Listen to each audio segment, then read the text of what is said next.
Okay. Sorry, let me start over. So our today's speaker is Phoebe Burton, and she's a lab coordinator working with Dr. Sean Dione at Brown University. She received her Bachelor of Applied Science in Business at Skidmore College and her Master in Public Health at George Washington University. And right now, like she's working as a clinical research supervisor at Rhode Island Hospital, and Phoebe has published 6 papers with a focus on mobile MRI. And today she's going to talk about the work in this field, and the topic and the title of her talk is expanding low field scanning capabilities with mobile MRI. Okay, so Phoebe, without further ado, you can take over. Okay. Thank you for the introduction. Good afternoon, everyone. As Dan said, my name is Phoebe, and I'm a research supervisor at our lab in Rhode Island. We do a wide variety of different studies. So our lab primarily conducts pediatric research studies focusing on neurodevelopment. We've expanded from that a little bit lately. This lovely picture is Dr. Sean Dione, who's kind of the head of our ship, and this is him doing some Unity work in, I think this is Ghana, I'm not entirely certain, where we're working on, and I'll talk a little bit about that later. But so just a list of the studies we do. So we've worked on the Nestle formula study, which was looking at kind of how can we design a formula that aids in brain development? So how can we get infants the best nutrition possible if they're unable to breastfeed? Our main study is the ECHO study, which is environmental child health outcomes or environmental influences on child health outcomes, which is what we primarily do. We're starting with a new study called IV Iron, which is looking at how children's brains will develop differently if women are given iron supplementation in intravenous form during pregnancy instead of supplementary oral form, which they traditionally do. I'm going to focus a lot today on Mobile Minds, which is our remote scanning study, which is where we took a hyperfine and put it in a van. This is done through a partnership with the TGen Institute in Arizona. We're going to talk a little bit more about them later as well, but they kind of gave us impetus for this and helped us kick it off. I also personally run the Recover COVID study, which is looking at long-haul COVID in children and adults around the country. And then finally, we'll talk a little bit about the Unity project that Sean does with the Bill and Melinda Gates Foundation, where we're taking hyperfine scanners to low and middle income countries to increase scanner access. This is not yet mobile, but one day maybe. So the Mobile Mind study, this is kind of a view of us out on the road. This is me. Amanda, one of our previous RAs, is somewhere in this photo, and they've got a nice rugby player getting their brain scanned. And then this is just a side view of the van down below where you can see the hyperfine scanner is installed in this van. So again, this is what we primarily utilize the scan van for. That's what we call it. It's run by TGen. After this class, I hope you guys will go to mindcrowd.org and test yourself. It's a brain game that's looking at things like response speed and memory and that sort of thing. And the very long-term goal of TGen and Mindcrowd is to be able to understand Alzheimer's and other neurodegenerative disorders so that we can connect someone's game results from this website to images of their brain and see, as we see their neurocognitive scores declining, is that reflected in their brain scans? So could we one day scan someone who's 40 years old and say, you're starting to degrade in this portion of your brain, and we know that's linked to a future diagnosis of Alzheimer's, and let's do some preventative measures. Again, this is baby research. We're starting with that, and that's the goal. So Mindcrowd is only for people 18 and up. We do have a pediatric version in the works, but that's still coming up. We would also do a saliva sample and a hyperfine scan. So we have over 200 people in this study at our site, and Arizona is actually kicking off their own protocol in January 2024. So that's super exciting as well. So just a little bit of an overview of why we like the hyperfine as opposed to a 3T scanner. And I'm going to start this off by saying I am not a physicist and I am not a radiologist. My background is in social sciences. So whilst I have a lot of experience doing the scans, I don't really read them. So hyperfines have a much lower magnet field. They weigh a lot less, so they're very good for mobile applications and for putting, like we have one in our lab, you can put it in a hospital. It doesn't require an extreme magnetic field around it like a regular MRI does. It does only currently scan the head and the brain, so it is not useful for MRI low field scanning of other body parts, but we can get really good brain images on it. It's significantly cheaper than a 3T MRI, which can typically cost $3.5 million, whereas this one costs less than $500,000. So it's much more accessible and affordable. That also translates into being much cheaper to run. So an average 3T MRI scan, I'm sure some of you have had them and your insurance got a big bill because they cost at least $1,000 to have an MRI scan, whereas the cost of our scan is less than $50 per patient. And that's pretty much just a combination of electricity and the personnel time of whoever's running that scan. Furthermore, hyperfine scanners, they just need a flat structure to sit on and a power source, whereas a 3T scanner requires cryogen. They require technologists who are safety trained and able to use it. It requires like the shielding. It requires multiple MRI zones. So they're much more complicated and safety focused, whereas with a hyperfine, we just need the plug, the floor, and someone of reasonable intelligence to run it.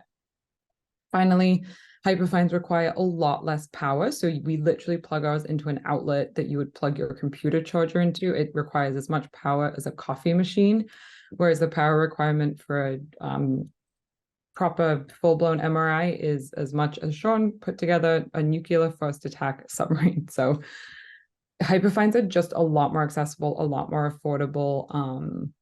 And we really like to use them in research for that reason. So low field scanning, I'm not going to say that it is the perfect alternative to 3T because there are differences. They do look a little different. That's what these images here are to show you. You can see that a 3T image is just a clearer, crisper image, and it gives a lot more small detail. But hyperfine is an excellent alternative for things like brain development, for looking for major issues, that sort of thing. And so that's why we utilize it, is because we can still see everything that we need to see and get all of those benefits of using a hyperfine versus a 3T scanner. There's no safety field required beyond what I call the hoop. So that like ring around the top of it that was orange in the last image is our safety hoop. So we don't want you to bring metal or electronics beyond that hoop, but you can leave your shoes on when you get a hyperfine scan if they have buckles on them. Whereas with the MRI, you can't even bring them to the corridor that connects you to the big MRI room. So much easier to do, and you don't have to go through the same kind of high-level checks to make sure that you've got no metal on you. We can take the hyperfine to people. So that's kind of the big thing that we're looking at right now, is this is very accessible. We have it in the van. I can drive it to a rural area or in the middle of a city or to someone's house, and they can get an MRI without ever having to leave their home. It also can be removed from the vehicle. We don't really do that very often because it requires a lot of manpower. But we could drive the hyperfine somewhere and drop it in a school if we wanted to do a bunch of school scanning, and then people can just walk up and do it instead of having to transport them to a facility. Again, it's a low-cost alternative, and it provides similar but new images of the brain. That's something Sean is much better at explaining than I am, but we can get a new outlook on brain development images from the hyperfine versus from the 3T. So this is just kind of an example of the segmentation that can be done with the hyperfine. So Atlas and FreeSurfer are two different programs that Sean uses to look at brain structure and size, and look at the different tissues and to look at the different regions. So this is a high quality reconstruction of the hyperfine image. So this could be, let's say I went in and did my scan, and Sean can take this image and then look at the segmentation, look at the quantities of tissues that I have, look at the different areas of the brain. So it's very useful for looking at this kind of like the research development that we look at with brains. So this is a bunch of images of, I'm going to say, a neurotypical brain. So a brain that is developing as we would expect it to, and we're not seeing any abnormalities or any findings. So this is a 4-year-old, a 6-year-old, another 6-year-old, 7, 8, 21, 22, and 36. So you can see that all across the age range, we can get these really great images of development. You can also see how round the little heads are and how they kind of grow as you get bigger, which is really cool. And so this is just comparing those different images. And then I thought we could play a quick interactive game if you guys are able to respond which is that this is an image that there is a finding, something is going on here. So if you guys wanted to take a guess and see if you can see what the problem is, does anyone have any ideas?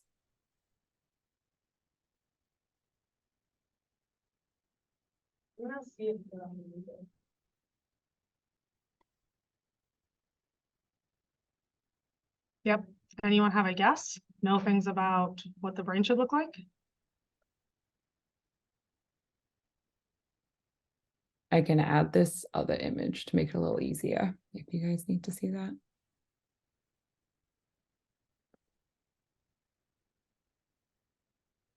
All right, so basically the way a brains are typically symmetrical. So when we look at a brain, we want to see the same things on both hemispheres, both sides. Again, I don't read these professionally. I am not a radiologist. I'm not trained to read them, but having seen hundreds of scans, I do know when to elevate a brain scan to a doctor or to our PI and say, I need you to take a look at this. Something looks off. So in this situation, as this loaded, I could see that this brain had something kind of funky going on towards the back of the head, which is the cerebellum. The cerebellum is the portion of your brain that controls things like balance, fine motor movement, some speech stuff. And so if someone has a problem with those things, they might come in for a brain scan and we'd find this. But in this situation, this was just a person we were scanning for research and this popped up.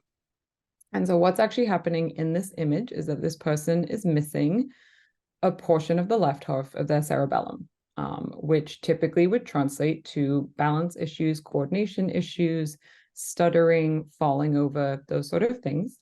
And I can tell that they're missing this because you can see that this is kind of much larger than we would expect it to be. And there's a bunch of white stuff. And does anybody know what that white stuff is? It's fluid. So everything that we're looking at here is solid matter. The creepy eyeballs are, of course, gelatinous, so they come up as fluid. And this is fluid that's filling a space in the brain structure that shouldn't be there. And so this person is missing a portion of their brain, and the right side of their brain has kind of grown and developed to compensate for that absence. As Sean explained it to me, what most likely happened to this person is that they developed a cyst when they were a developing fetus, and that cyst burst later before they were born. And so this would have happened around like 6 weeks in pregnancy, that this cyst would have occurred, and that's why this brain developed differently. Fun fact, this is actually my husband's brain. Fortunately, found this out before we got engaged. He is completely fine, has no stuttering. He was a star soccer player in high school and college. Which either means that he never had issues or he developed the skills to compensate for any issues that would have been present. So fortunately, there's no issues as a result, but this is an example of a brain scan that sent me running to a doctor. So any questions about any of this? He does very kindly let me use this scan all the time for all of my examples. And interestingly, so I scanned him again 2 years after we originally found this, and there were no changes, which means that it's likely a permanent issue, which hopefully we won't see anything different in the future. I had hoped to also get a brain scan. I couldn't find it. I do apologize, but we had another person that we scanned that had a cyst in their head, and that just shows up as this like big ball of white fluid on the top of the head. And then the other thing that we can sometimes see is if the brain is kind of pushed, like the shape of the brain is angling in at a point, that's when we kind of know that there might be a growth or a mass. Again, we would never state this to a participant. We would take it to our PI for them to further investigate. But these are some of the kind of things that come up when you're scanning. But the purpose of these scans is actually to see how children's brains are developing and to see if there's anything going on there. So when we do the Minecraft and we do those games, Sean and Matt, the PIs who work on this, take the results of the games and say, you know, everyone in their 70s are expected to have these scores. That's the normal. And when they don't have those scores, why? What's going on that could indicate neurodegeneration? And then they can link the parts of the brain that aren't working as well to those scores and say, you know, and this is just hypothetical, maybe it's this portion, maybe this is where we need to look for issues. So that's kind of the goal with that and why we try and link these scans to the scores.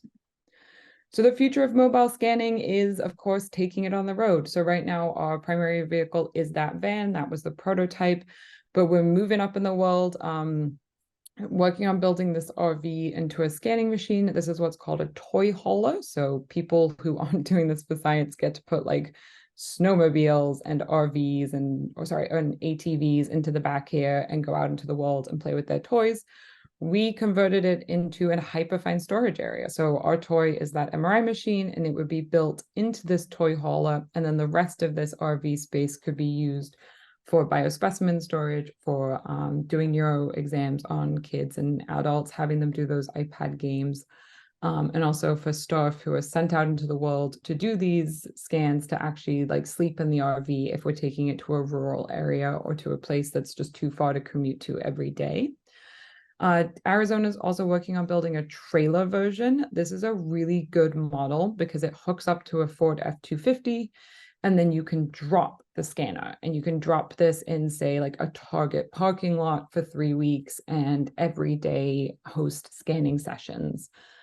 This is also really important because in social sciences, we talk about kind of access to healthcare and limited access to healthcare.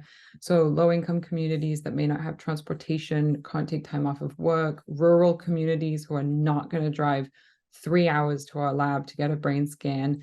This gives us so much access to those people because we can take the scanner to them. And that's really, really important. Furthermore, these scans take between 15 and 30 minutes. They're really quick. So pulling up to someone's home, popping them into the scanner for 30 minutes, and then they can go about their day is significantly different than them driving to the hospital, doing a 30-minute check-in and screening process, getting a 45-minute MRI scan, and then having to drive back. So this is really focused on improving access and equity in scanning and research. I know Sean has talked about expanding this model outside of the US so that we can do mobile scanning in low and middle income countries. That's a prototype, that's something that is in the works, but this is very much something that will increase that access worldwide, which is our goal.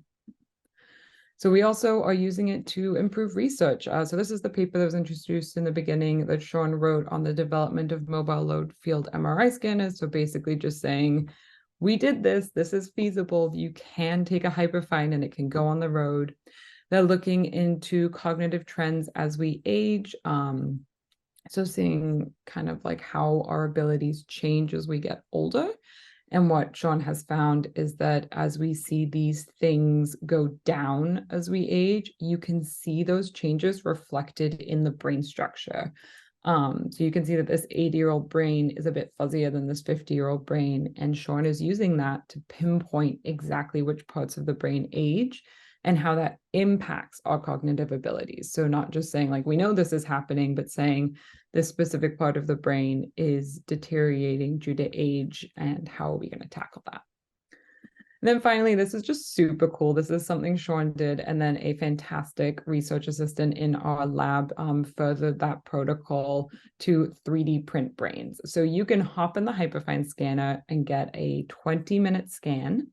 And then Gabe, our research assistant, would take that scan and do some very cool computer program stuff that I am completely incapable of understanding or explaining to you guys, where he turns it into this printable model, and then we print it. And so all of us in the lab have our own little 3D printed out brains, which is super cool. I have this long-term goal of turning them into Christmas tree ornaments. But this is just a really fantastic thing that we can give back to the people who we scan, and you can actually get a model of your brain. So I think that's a really good thing that we get to do, and it's kind of nice to return that to the participants. So that pretty much is the basics of what we do and why we do this mobile scanning, as well as where we hope for it to go in the future. I apologize, there is a truck outside.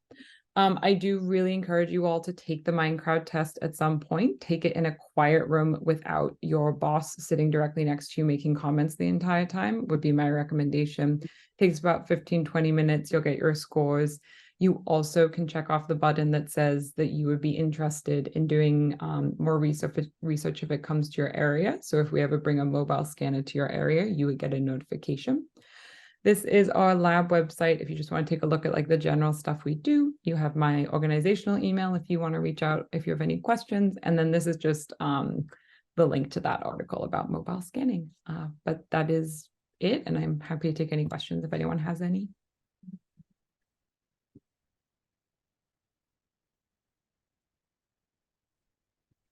If you have questions, feel free to just go to the front and ask them, or be loud from here.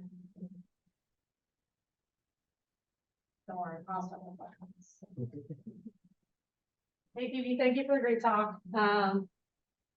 First, this research is super cool, and it's great that you guys are bringing scanners into new places. And I also like the idea of just like showing more people science, because a lot of people don't see MRIs. A couple of things I was wondering is, so you said like a scan session can be like 20-ish minutes. How long is a single scan, like doing one T1?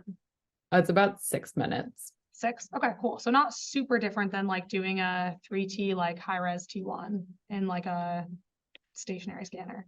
I was also wondering if you guys have looked at like reliability of scans across time. So like, does a T1 taken of one person one day look pretty similar as the next week, like it does in like the more traditional scanners?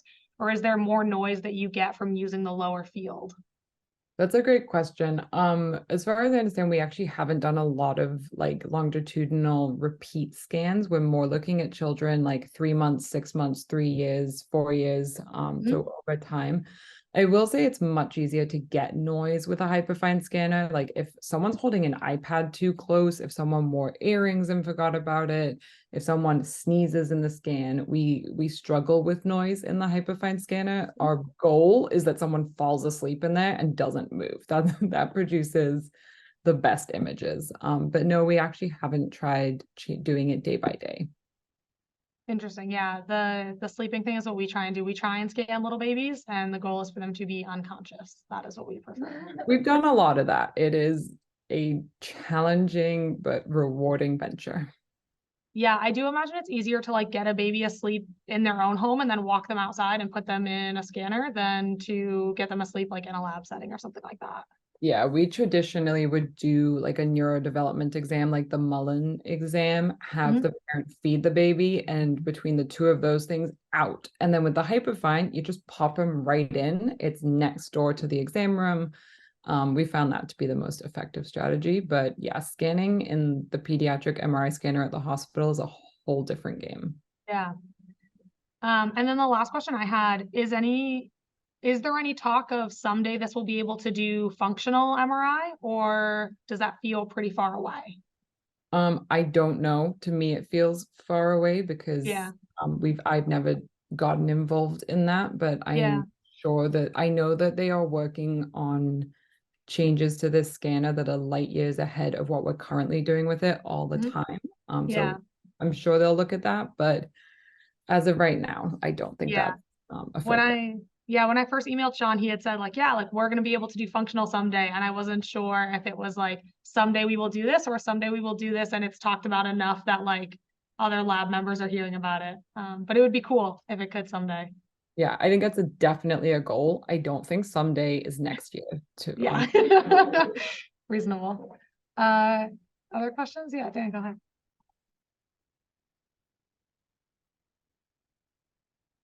Hello, Phoebe. Great talk, super interesting. And I'm a little curious that since you have talked about like all the benefits of having a mobile MRI, except for the downside of having relatively lower resolution, are there any other downsides like in practice? I mean, when you compare it to a 3T, there are of course downsides. We honestly love our hyperfine. We try to use it as often as possible instead of the 3T. If we think we can get away with scanning someone on the hyperfine, we do it because it's really effective. But yeah, some of the downsides are just things like it's easier to get noise. It's like if like I've had kids leave a bobby pin in their hair that we didn't notice, and then bam, you've got a huge white spot on the scan that you now can't get rid of. That's just us needing to screen a little bit better though. But no, because I don't do the analysis and I don't do that portion of it, for me, from a functional point of view, Hyperfine is awesome. Like we really love it compared to the process of scanning someone in a 3T. Yeah, sounds like it's pretty like accessible, like compared to stationary FMI, because sometimes we need to do a very thorough examination, and sometimes we can run into like problems. So yeah, it's significantly more accessible, both from like a community health standpoint, an equity standpoint, and also just like a day-to-day working in an MRI lab standpoint. Okay, yeah, thank you.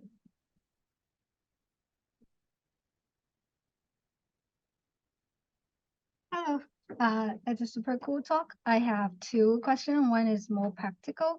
When you scan the participant, do you require them to have health insurance? I know that's a weird question but in our scanner, we require participants to do that, and some people from low income background, they don't have that, so we cannot probably, yeah, some people just don't have insurance, so we cannot or physician or probably physician. So do you have that kind of requirement? Nope, the scanner is it's fully grant funded. All of the research we do, we never ask for anything related to health insurance from our participants. I think I can physicians, like, because we require them to have a physician. Sorry, I think I mistake that. We require them to have a physician. So if we find any like incidental finding, we need to report to the physician. If they don't have that, we cannot scan them. Got it. No, because we have physicians on our end who we would have look at those incidental findings, and then so like that's all on our side of things, that I would report it to my PI, and our PI would then escalate it to a radiologist or an equivalent to take a look at that scan and then reach out to the participant and inform them of the finding and guide them through the next step process. I'm surprised to hear that from a data sharing point of view, but yeah, everyone's on our team that we would escalate that to and then respond back to the participant. Okay, another question is in your presentation, you show us the segmentation from the low field. So I worked with infant data, and then I know like using FreeSurfer to do that segmentation is quite challenging. And with the lower resolution and baby data, do you have any, do you encounter any challenges when you do the analysis? And if you did any recommendation to solve that or to deal with that? Unfortunately, my only recommendation would be to email Sean. I have no capabilities when it comes to these programs. I joke that I have the technological abilities of a hamster. I struggle with these things. So no, Sean is very much our analysis guy, and he is the person who does this and would have ideas. I know it's doable. As you can see from this slide, we do that it. looks pretty good. Yeah, but yes, I think Sean is the person to contact about that. I do apologize for not being able to answer that. Thank you.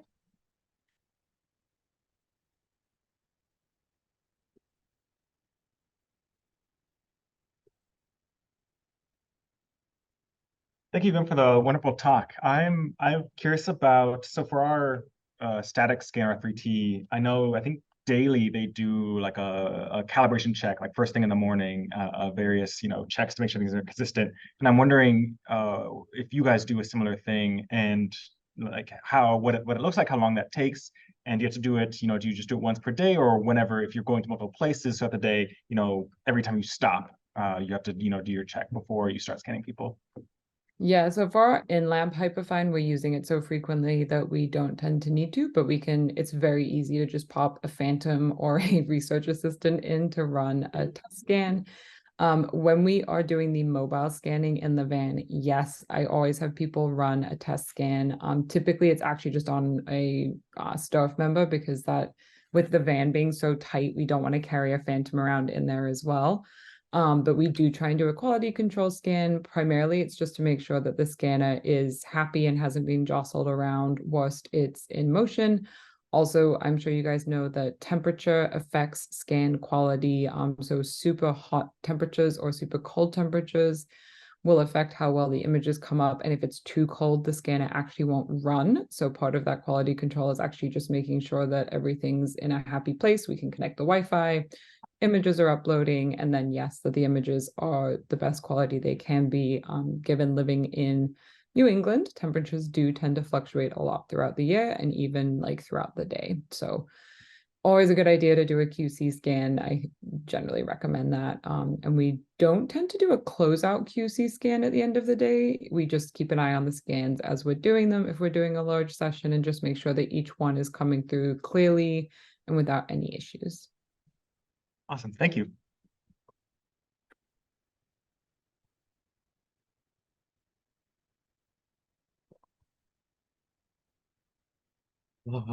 Hey, fascinating concept.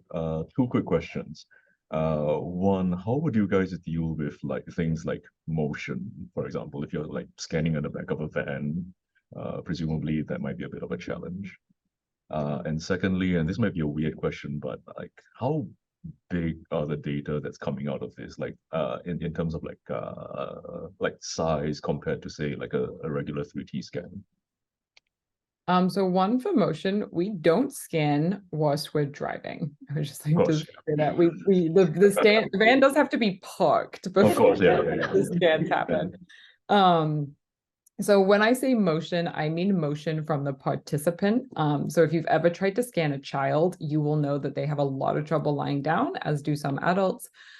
So when we say motion, it's literally people like moving their mouth or moving their head, trying to open and close their eyes, rubbing their face, that sort of thing is what causes motion.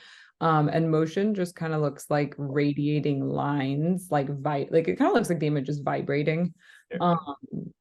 The best way to handle that is to tell them to lie still. You can also put padding, like let me go back and see so this head coil, if you put padding between the cheekbones and the edge of this, kind of like to press their face in, that helps keep people still because they literally can't move their faces too much. With smaller children, we've had so much success with showing them videos or playing Baby Shark or something for them. You just kind of have to make sure that they're not trying to wiggle around to look at that video and that it's outside of the guideline. But yeah, motion is something that we are challenged by with every single scan, especially with children. But yeah, park your van first is what I can say to that. And then would you mind repeating your second question for me? The second question is just like in terms of the size of the images that you're getting as compared to like a regular 3T. They're definitely smaller. And oh my gosh, I literally just had to answer this in an email the other day. Jen, my coworker, is on. Jen, any chance you remember the size of the hyperfine files? I'm so sorry, I don't remember. Yeah, they are significantly smaller than a 3T file. I will tell you that. They are smaller sizes. They get bigger depending on the number of sequences that you do, but from a like storage and size file thing, they are smaller. Cool, thanks.